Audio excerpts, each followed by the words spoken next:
से पहले मुसीबत में केजरीवाल, अपने ही लोगों ने बढ़ाई आपकी टेंशन। नेताओं के पैरों में क्यों गिर रहे केजरीवाल?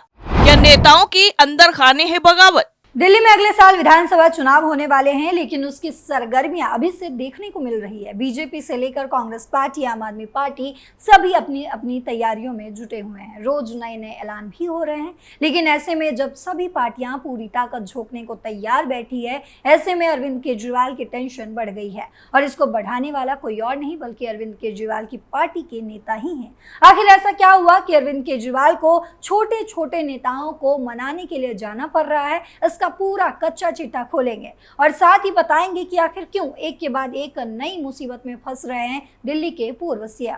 नमस्कार, खास शो देख रहे हैं आप कच्चा चिट्ठा। मैं हूं आपके साथ पल्लवी सिंह।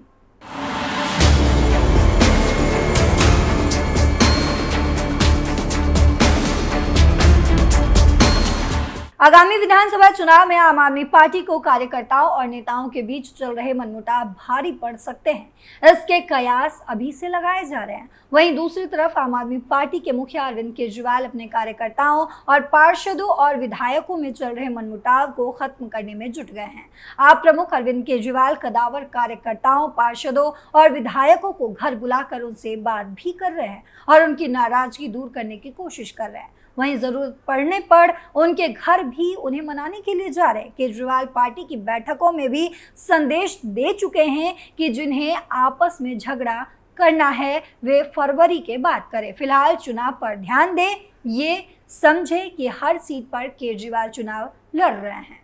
क्यों बढ़ी है आपकी टेंशन? आपको बता दें कि दिल्ली का ये विधानसभा चुनाव आम आदमी पार्टी के लिए अहम है। 2 बार पूर्ण बहुमत से दिल्ली में चुनाव जीतने वाली आप इस बार आशंकित है। उसकी आशंका का कारण भ्रष्टाचार का वो गंभीर आरोप है जो पार्टी के नेताओं पर लगा है।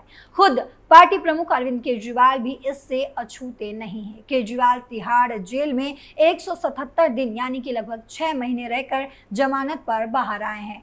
इसीलिए भी आप इस बार चिंतित दिख रहा है। चुनाव को लेकर घर घर अभियान। दिल्ली विधानसभा चुनाव को लेकर आम आदमी पार्टी लगातार सक्रिय है। गोपाल राय ने कहा कि गत दिनों हमने सरकार द्वारा किए गए कामों की जानकारी को घर घर पहुंचाने के लिए अभियान शुरू किया था।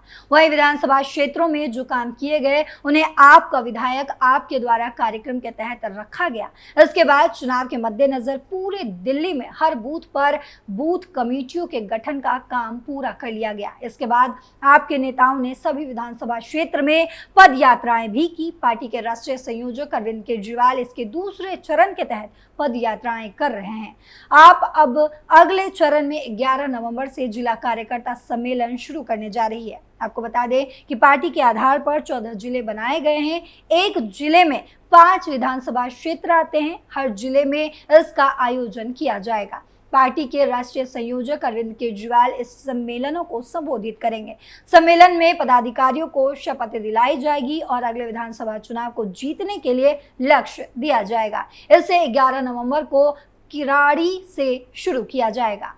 कुलजीत चहल बने एनडीएमसी के नए उपाध्यक्ष। जहां एक तरफ अरविंद केजरीवाल अपने रूठे हुए नेताओं को मनाने में लगे हुए हैं, तो वहीं दूसरी तरफ दिल्ली म्युनिसिपल काउंसिल के मेंबर रह चुके कुलजीत चहल को एनडीएमसी का नया उपाध्यक्ष नियुक्त किया गया है। इस संबंध में केंद्रीय गृह मंत्रालय ने नोटिफिकेशन भी जारी किया है। इससे पहले सतीश उपाध्यक्ष एनडीएमसी के उपाध्यक्ष थे। गृह मंत्रालय की तरफ से जारी अधिसूचना के मुताबिक अनिल वाल्मीकि, सरिता तोमर, दिनेश प्रताप सिंह को गैर आधिकारिक सदस्य के रूप में नामित किया गया है।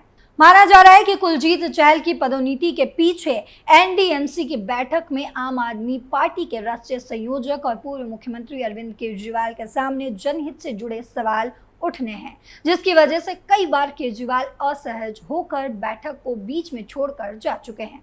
कुलजीत चहल आम जनता के मुद्दे जैसे कि शराबबंदी नीति के खिलाफ, दिल्ली में पीने के पानी की आपूर्ति में विफलता, बाढ़ नियंत्रण में विफलता, दिल्ली में प्रदूषण फैलने में विफलता, शीश महल जैसे कई मुद्दे दिल्ली के पूर्व मुख्यमंत्री अरविंद केजरीवाल के सामने परिषद की बैठक में उठा चुके हैं, जिसका पूर्व सीएम केजरीवाल बिना कोई जवाब दिए बैठक से चले गए। इतना ही नहीं, केजरीवाल जब बिना किसी जवाब के परिषद के बैठक से चले गए तो उन्होंने इन मुद्दों को सोशल मीडिया पर जोरदार तरीके से उठाया। इसके अलावा कुलजीत चहल ने एनडीएमसी के सदस्य रहते हुए अस्थायी कर्मियों को गृह मंत्रालय से पक्का करवाना, स्कूलों पर विशेष ध्यान देने जैसे मसले भी उठाए। कुलजीत चहल ने एनडीएमसी बैठक की धारा 8 के तहत 3 प्रस्ताव पेश किए, जिसमें अरविंद केजरीवाल की इन बैठकों में मौजूदगी पर जोर दिया गया और कहा गया कि ऐसा न करने पर वे परिषद के सदस्य नहीं रहेंगे। उन्होंने जून और जुलाई 2022 और फरवरी 2024 में परिषद की बैठकों में इन प्रस्तावों को पारित करवाया। एनडीएमसी अधिनियम की धारा 8 के मुताबिक तत्कालीन मुख्यमंत्री अरविंद केजरीवाल को अपनी सदस्यता बचाने के लिए हर तीसरी परिषद बैठक में भाग लेना अनिवार्य था। आपको बता दें कि चेयरमैन समेत 4 सदस्यों की घोषणा के बाद एनडीएमसी के गठन की प्रक्रिया पूरी हो चुकी है। सभी सदस्य शपथ ग्रहण करेंगे, उसके बाद काउंसिलिंग की बैठक का रास्ता खुलेगा। उपराज्यपाल वीके सक्सेना अध्यक्ष समेत दूसरे सदस्यों को जल्द ही शपथ दिलवाएंगे। इसी साल अगस्त में नई दिल्ली नगर पालिका परिषद का कार्यकाल समाप्त हो चुका था। एनडीएमसी के निर्वाचित सदस्यों में नई दिल्ली से लोकसभा सांसद बांसुरी स्वराज, दिल्ली के पूर्व सीएम अरविंद केजरीवाल और दिल्ली कैंट के विधायक वीरेंद्र सिंह कादियान भी परिषद में शामिल हैं। दिल्ली महिलाओं को कब से मिलेंगे 1000 रुपए? दिल्ली विधानसभा चुनाव की आहट इसीलिए भी अभी से सुनाई दे रही है क्योंकि आम आदमी पार्टी के संयोजक अरविंद केजरीवाल ने कहा कि वे दिल्ली में महिलाओं को जल्द ही हर महीने 1000 रुपए सहायता देने के लिए प्रबंध कर रहे हैं। दिल्ली सरकार ने अपने 2024-25 के बजट में 18 साल से अधिक उम्र की सभी महिलाओं को हर महीने 1000 रुपए प्रदान करने के लिए मुख्यमंत्री महिला सम्मान योजना की घोषणा की है और केजरीवाल ने इस पर कई अहम बातें कही है, वो सुनिए। मैं वो काम बहुत जल्द करने वाला हूं जिससे आपके बैंक खातों में 1000 रुपए जमा हो जाएंगे। बीजेपी का कहना है कि केजरीवाल मुफ्त बिजली, पानी या महिलाओं को 1000 रुपए देकर पैसा बर्बाद कर रहे हैं, लेकिन मैं कम से कम लोगों पर पैसा खर्च तो कर रहा हूं। आपकी यानी बीजेपी की तरह लोगों का पैसा चोरी तो नहीं कर रहा। इतना ही नहीं, उपराज्यपाल वीके सक्सेना पर निशाना साधते हुए आप प्रमुख ने कहा कि जब मैं जेल में था तो उपराज्यपाल ने 6 महीने तक दिल्ली में सरकार चलाई। उन्होंने इस तरह से सरकार क्यों नहीं चलाई कि लोग कहते हैं कि उन्हें केजरीवाल नहीं बल्कि उपराज्यपाल चाहिए। केजरीवाल ने लोगों से बीजेपी को वोट न देने का आग्रह करते हुए एक बार फिर दावा किया कि बीजेपी आप सरकार की तरफ से 10 साल से दी जा रही सभी मुफ्त सुविधाएं बंद कर देगी। अगले साल फरवरी में होने वाले विधानसभा चुनाव से पहले आपके नेता केजरीवाल विभिन्न विधानसभा क्षेत्रों में पदयात्रा कर रहे हैं। बढ़ सकती हैं अरविंद केजरीवाल की मुश्किलें। एक तरफ विधानसभा चुनाव को लेकर रोज कुछ न कुछ देखने को मिल रहा है, तो वहीं दूसरी तरफ केजरीवाल बुरी तरह से एक और मामले में फंसते हुए नजर आ रहे हैं।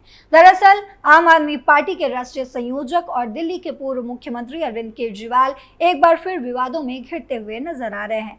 केंद्रीय सतर्कता आयोग यानी कि सीवीसी ने उनके सरकारी आवास, जिसे शीश महल का बीजेपी ने नाम दिया, कथित अवैध निर्माण और वित्तीय अनियमितताओं के मामले की जांच करने का आदेश दिया है। ये मामला भाजपा नेता विजेंद्र गुप्ता द्वारा की गई शिकायत के बाद सीवीसी के संज्ञान में आया है।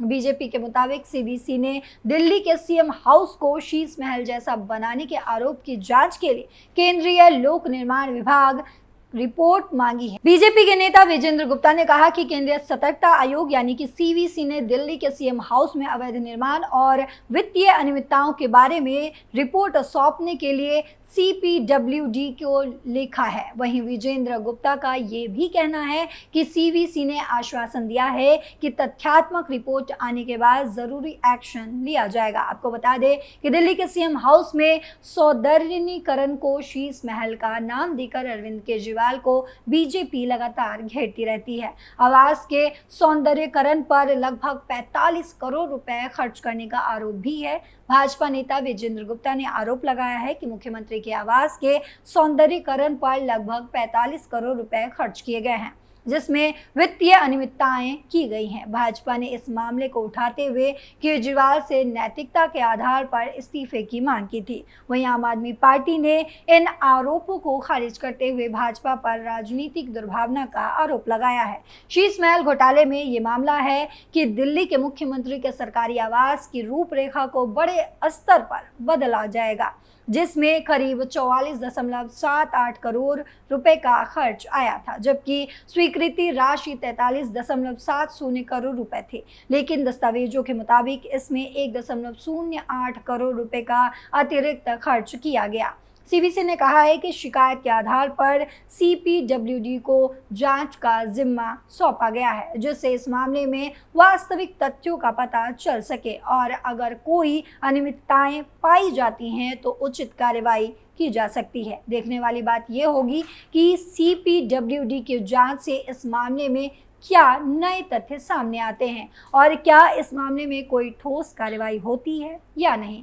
दिल्ली के सीएम हाउस में करोड़ों रुपए खर्च किए जाने से के मसले पर अरविंद केजरीवाल ने तो अब खुद कोई जवाब नहीं दिया, लेकिन उनकी आम आदमी पार्टी ने जरूर ये बयान दिया कि दिल्ली का सीएम हाउस निजी संपत्ति नहीं है।